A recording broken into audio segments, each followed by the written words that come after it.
What's going on, everybody? It's Jin here, and I'm going to be introducing a new series to my channel, which is going to be a public VOD reviews. So, for those who do not know what a VOD review is, it is somebody, could be yourself, could be a friend, could just be some random person, just watching over one of your games or multiple of your games, and just kind of getting an objective view of how you played the game. What you did right, what you did wrong, and where you can improve. And that's what I'm gonna be trying to do for my friend Joshua here, who is the warlock with not the Karnsteins, the Claws of Ahimkara on the left side. So let's just get into it.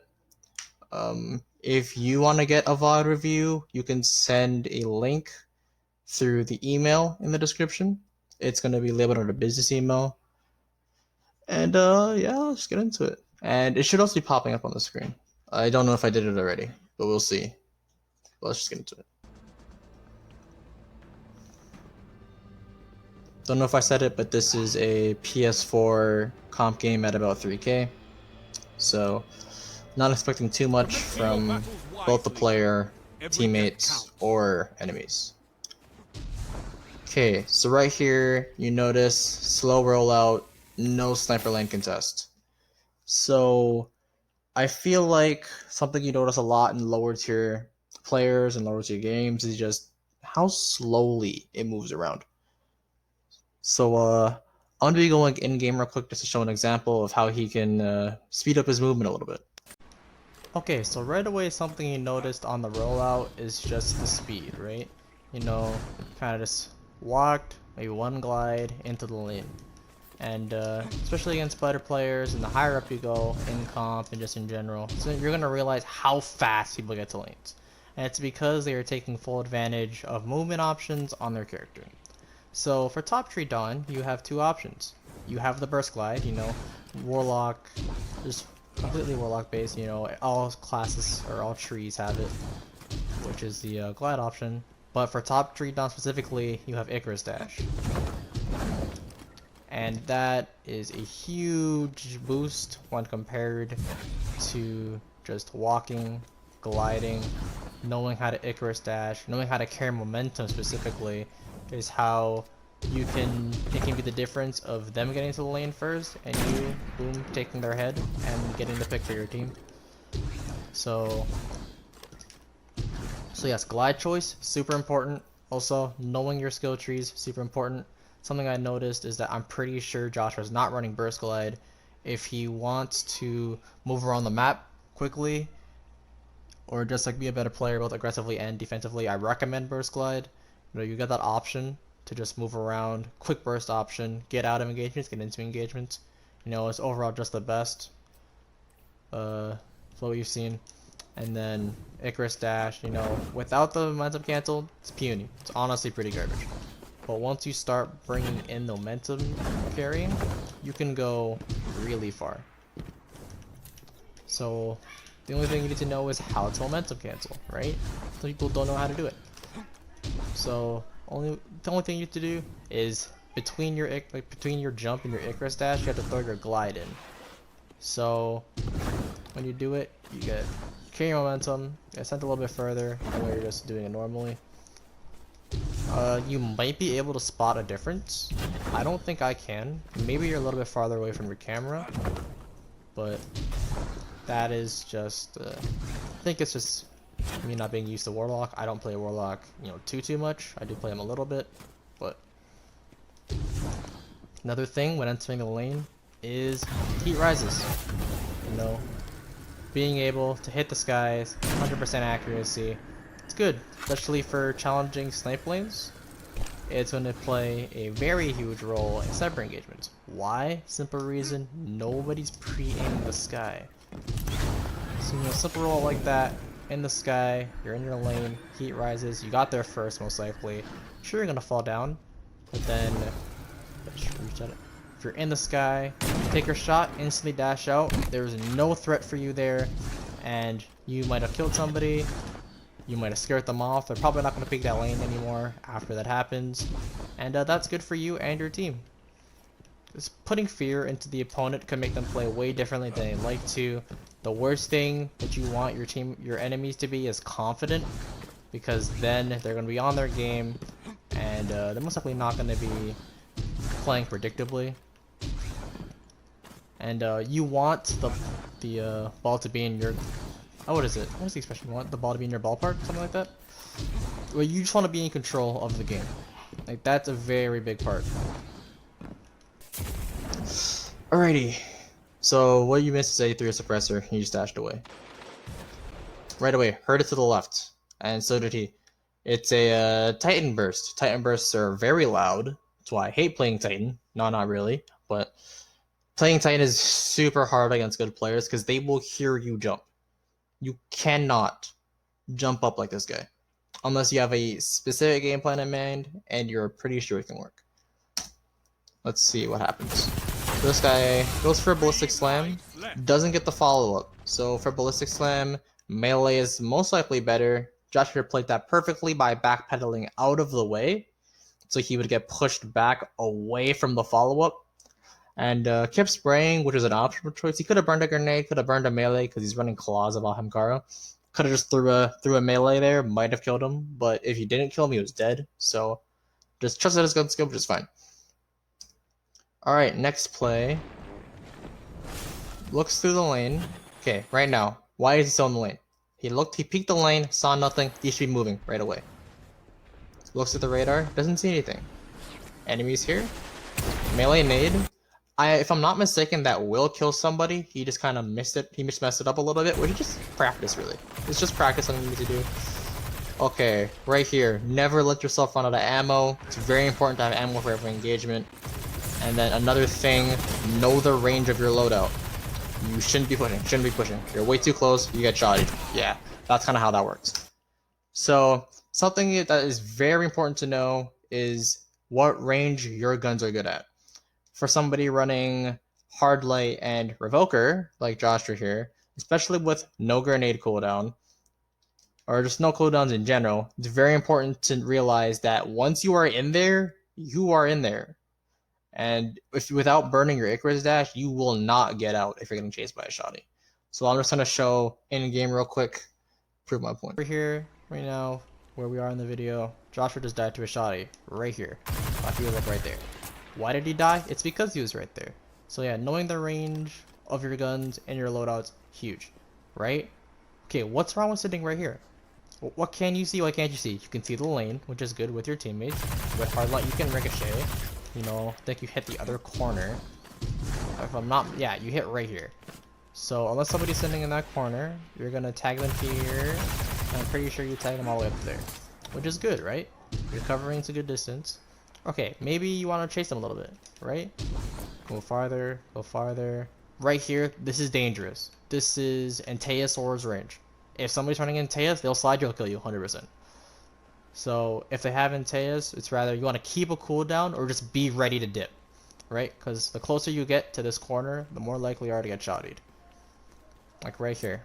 You can see this lane, see this lane. You can see a little bit through there if you want to. As you're turning this corner, you can see all the way back there.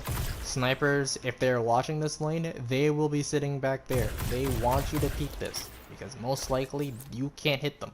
Hard Light can hit them, yes. Some ARs can hit them. Scouts can hit them, but nobody's running scouts at this range. Pulses, maybe. But they have cover right there. But what reason do you have to go further? Because there's probably a shoddy guy around that corner, which we saw in the video. There was someone with a shoddy around the corner. If you need to find someone a little bit farther over, this is a very dangerous spot. The only reason you come over here is because you know there is somebody over there and you know there's nobody on this corner. If there's anybody on that corner, you are dead. Even if you dash out, you are still in range.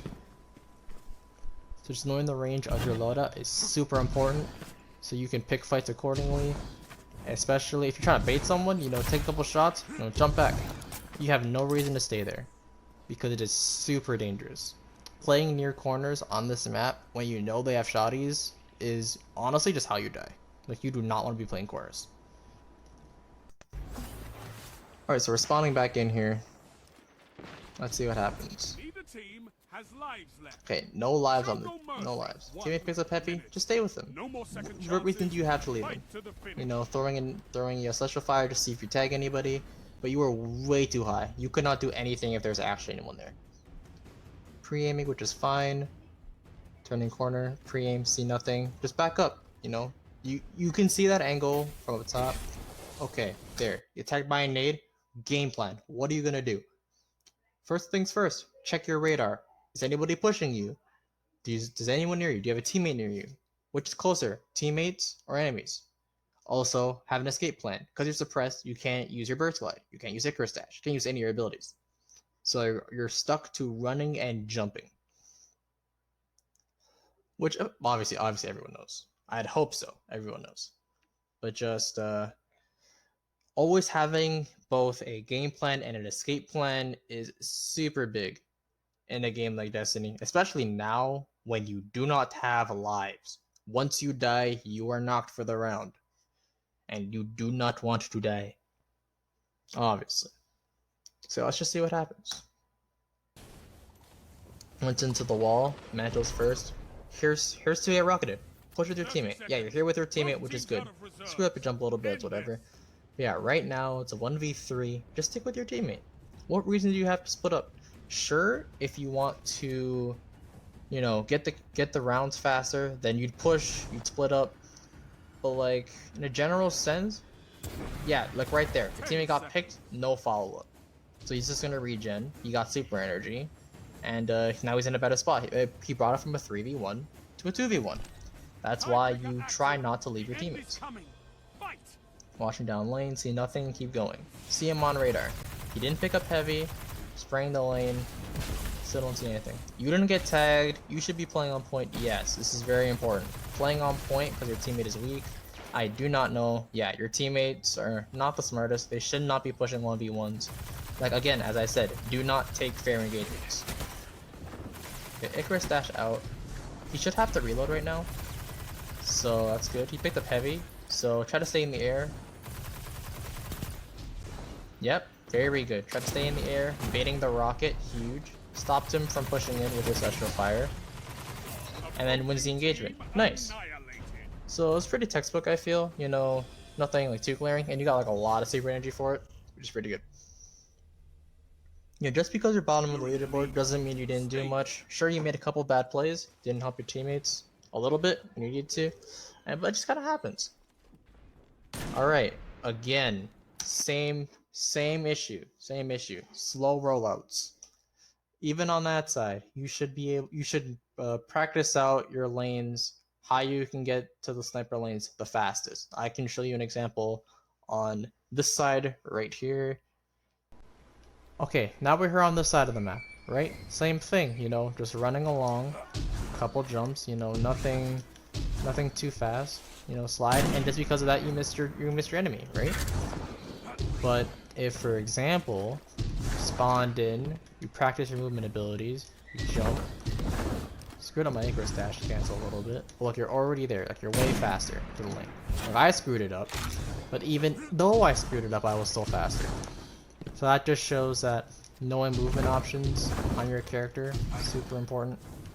Right there, yeah, you're in the lane and you're ready. So that's something very important, is just knowing all your options. How do you get away? Angles you can push, especially as a sniper. You want to know the fastest way in and out of angles because you need to be the fastest in and out of angles. You have the weapon that will decide a lot of engagements. So if you missed a shot, just reloaded. Alright, so his teammates are firing over there. Right now you're not going to be hitting anything really. Yeah, you got the kill. Honestly, it wasn't bad to stay in that lane because you are most likely dead. You ran out of ammo. The best you could have done is maybe went for an Icarus dash to try and escape, but it was pretty risky either way. Putting damage on to help your teammates is not bad. Alright, this is a sniper lane. Yes, pulls out your sniper. Very good. That is unfortunate that your teammate was not there to help you. So just because you died there does not necessarily mean it's your fault. You were expecting your teammates to be with you. They just were not covering you as a sniper. And that's something you kind of find you see a lot in the solo queue. Just teammates don't expect your teammates to help you. Alright, help your teammate there. Yes, he got ballistic slammed. He needed help because he took 130 damage. He had no escape option. Okay, now you have no lives. You guys are in a really bad spot right now. You guys got pushed back into the spawn, but you do have super. I'd assume, boom, suppressor, pop super right now. Why right now? You're down a life, and they burned their suppressor, which is an option that they can set you down for free. Alright, that's a deflection. Honestly, that was a good kill, but it was a risky.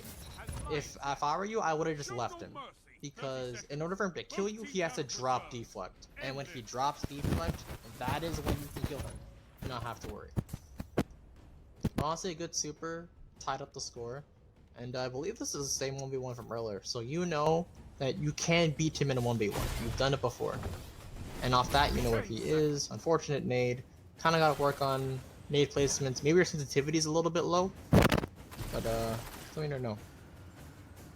Right, just if you know where you're going to place your nades, practice placing your nades there. Stop them from pushing, which is good. And look, he didn't expect you to be in the air, and you got him. And you only killed him, or not only, but like you killed him because you were top tier warlock. If I'm not mistaken, you do get increased accuracy in the air compared to every other class. You have a lead. So it is very good to know that. Alright, again, slow rollout, could be faster. Doesn't peek it with a sniper, yes. See somebody there? Okay, he's gone. You know he's gone. 2 are on right side, you know that. 1's on left, he did the same thing last round. Screwed up the jump this time, kind of unlucky for you, because it would have been a free kill. But yeah, it's just keep glancing over at the radar. Is he chasing me? Is he following? Where is he? So yeah, right now you know... Oh, he got the glitch, that's unfortunate.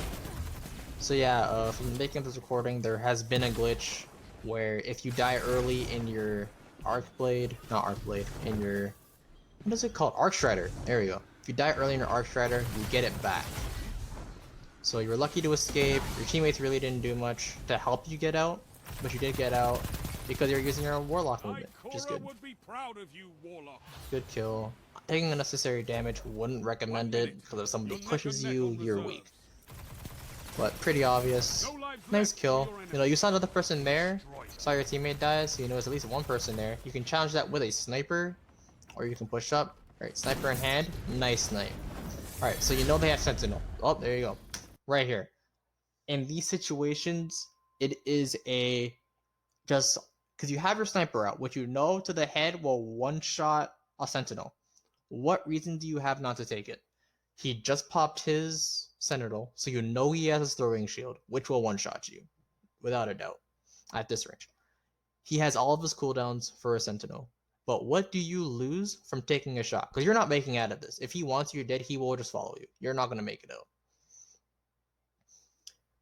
So, right here, if I were you, in your situations like this, you know what you can go to the left, to the right. Don't try to just accept it. Take the shot. If you hit it, hey, you killed the super. You traded with the super. That's way better than doing nothing, letting him kill you, and giving them a chance to spawn orbs. I don't think he should spawn orbs. Not off first kill, but you do more for your team and yourself by taking the shot than for not taking the shot. Because look, I'm pretty sure you just die right here, right? You try to jump over him and he kills you. Yeah, your teammates got that, luckily. But you could have made it easier for everyone if you just took the shot. Even if it missed, just taking the shot puts enough fear. Or it's not even just fear, it's something good to know, because if you do hit it, they cannot push. Slow rollout, missed again. Ooh, nice snipe. It's a good dodge. Stalling in the air. Burn both of your dodges, which is fine, but now you're dead. Yeah.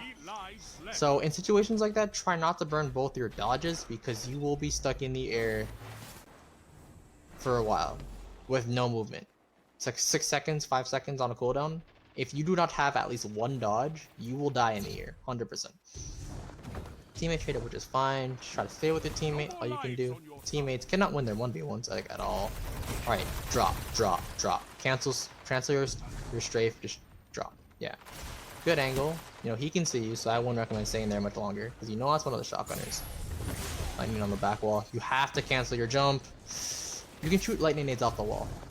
So, if you see a lightning nade, it's not doing anything, you just shoot it. Good, I saw you look at the I didn't see you look at the radar, but I know you looked at the radar there, which is good. This is last round, so nothing's wrong with popping super. Especially because it's your second super already, and I'm pretty sure you haven't picked up any orbs. That means you are doing well in this game. You will get another super if they start making a comeback and you keep playing this well. Alright, chasing an opponent with a shoddy, pretty risky, but I understand why you're doing it. You're trying to finish out the game, makes sense. And that's the game. You know, overall, you did pretty well. I mean, there weren't like too many glaring weaknesses. There weren't too many glaring weaknesses, I feel. You know, maybe you just played out of your mind that game. I don't know. But if that's just a normal game for you, you're not a bad player. Like, I can see potential. Obviously, you messed some things up. Like, you missed a couple nades, you missed a couple celestial fires.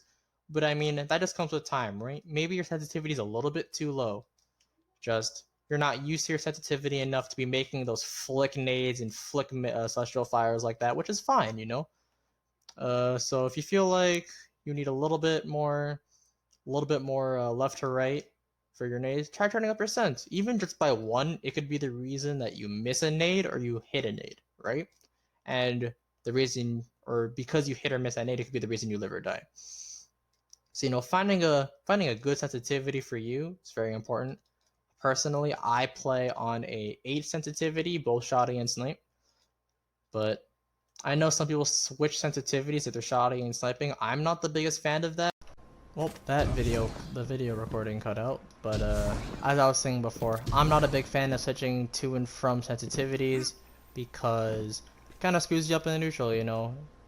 As I was saying, the one sensitivity could be the reason you miss or hit a nade. Obviously, if you're used to hitting nades or switching sensitivities, you probably wouldn't make those mistakes as often.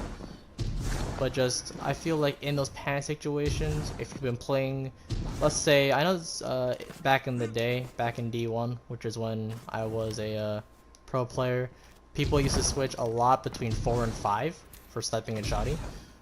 And although you wouldn't see it among the higher tier players, yeah, obviously, because they're used to it. They know they know their ranges, they know everything about it. But just, I feel like for a lower tier player who maybe doesn't play the game as much, maybe a little bit more casual about it, I would not want to switch at all. You stay on one sensitivity and go from there. But yeah, that's practically gonna be everything. Quick recap. Try to learn movement options for Warlock, because movement on Warlock can be disgusting, but if you do not use it, then why are you playing Warlock? Honestly, I'm pretty sure it is the slowest class. Maybe Titans without Doom Rushers are slower. I would have to check that. But there's no reason for you to just be walking around when you can be doing things like burst gliding, which is stay close to the ground. If you take an engagement, you can just like slide. You can honestly stop your glide right there. You'll fall to the ground. You can take the engagement. Obviously, you shouldn't be burst gliding around enemies, but that just comes with time and practice. Second thing, knowing the range of your weapons. Hard light is not gonna outduel a shoddy 99% of the time at point blank. So obviously, knowing angles. You know, sniper here. If shoddy pushes there, you gotta be ready to hit the flick. Or else you're just dead. But honestly, you shouldn't even be here in the first place, right? Only reason you're there is to take an engagement for somebody who's like right here. Any further than that, you're risking it. Any closer, trying to get there, you need to know there's no shotgunners here, or else you will die, like you saw in the video. Not over. Oh, I feel like this lobby worked out perfectly. It's gonna end like right as I'm done. So, as I said again, if you want to get your videos reviewed by me, you can send a link to it in an email to me. It'll be posted in the description, the name of the email. Or you can hit me up on Discord. That will also be in the description. But yeah, that'll be it. Have a good day or night wherever y'all are, and as always, peace out.